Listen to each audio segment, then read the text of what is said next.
ជំរាបសួរពុកម៉ែបងប្អូនសប្បុរសជនទាំងក្នុងស្រុកក្រៅស្រុកថ្ងៃនេះដែរក្រុមការងារមូលនិធិខ្មែរជួយខ្មែរក្នុងគ្រាក្រអសន្នរួមនាងខ្ញុំទឹមរតព្រមទាំងបងប្អូនប្រងិនបើចាថ្ងៃនេះដែរបានដឹកនាំថវិកាមនុស្សទោពីលោកស្រីឈឿនស៊ីណាតនៅប្រទេសបារាំងនិងកូនចៅ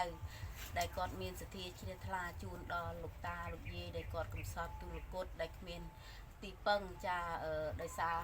ខាងនេះលោកតាក៏គាត់ល្ងឹតភ្នែកចាគាត់ទៅតាលោកយាយហ៊ីមបីតកាកាយសម្បទានរបស់គាត់ក៏ដើររួចទេក៏គាត់ដើរនឹងដៃចាដោយពុកម៉ែបានឃើញច្បាស់ហើយឥឡូវថ្ងៃនេះគាត់ឈឺក្តៅខ្លួនទៀតចាហើយនេះគឺលោកយាយគាត់68ឆ្នាំត្រូវជាប្អូនចាលោកយាយនិងលោកតាមិនមែនជាប្តីប្រពន្ធទេគឺជាបងប្អូនបកើចាលោកតា76លោកយាយ68ចាថ្ងៃនេះបានសទ្ធាជ្រះថ្លាពីលោកស្រីឈឿនស៊ីណាតនៅប្រទេសបារាំងទាំងកូនចៅបានជូននៅថវិកាចំនួន$100សម្រាប់ទិញតីទៀនព្រមទាំងថវិកាសម្រាប់ជូនដល់លោកតាដោយសារឮថាលោកតាគាត់ឃ្លានក្បាលជ្រូកចាថ្ងៃនេះដែរចុះនេះគាត់ឲ្យខ្ញុំក្រុមការងាររៀបចំទិញជាផាក់លើចាជូនទៅដល់លោកតាតែលោកតាគាត់ឃ្លានក្បាលជ្រូកចាសូមអញ្ជើញលោកស្រីឈឿនស៊ីណាតនិងក្រុមគ្រួសារជូនតីទៀនជាមួយនេះខ្ញុំទាំងអស់គ្នាចាក្រកមានត្រីងៀតមានមីមានទឹកផ្លែឈើត្រីងៀតសាច់ក្រកអង្គ50គីឡូ25 2B នេះគឺ50គីឡូ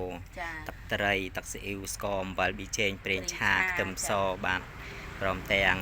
ផាក់លើនោះចំនួន1គីឡូហើយនឹងបាទបាននំគ្រួនេះបាក់10ប្រអប់ផងដែរបច្ច័យ4នៅសល់20000រៀលជូនដល់លោកយាយលោកតាបាទចាសូមលោកយាយលោកតាឲ្យពរជ័យទៅលោកស្រីឈឿនស៊ីណាតជាម្ចាស់ទៀនចាដែលគាត់បានជូនដល់តីទៀនទាំងអស់នេះខ្ញុំសូមលើកតំណាងមួយជូនសូមម៉ែទទួលចា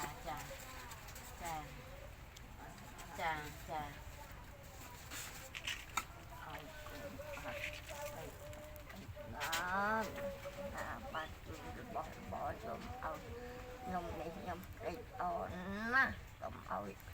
កូនបានក្តីសុខក្តីច្រើនកូនណាកូនសាធុអរណាស់ហើយសាធុអរគុណ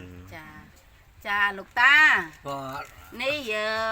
លោកស្រីឈឿនស៊ីណាតក៏ជូនតីទៀនទាំងអស់សូមលោកតាទទួលយកចាជួយឲ្យពរជ័យទៅចៅស្រីសាធុខ្ញុំសូមគំពរដល់ទេវតានោះចុះមកជួយខែតា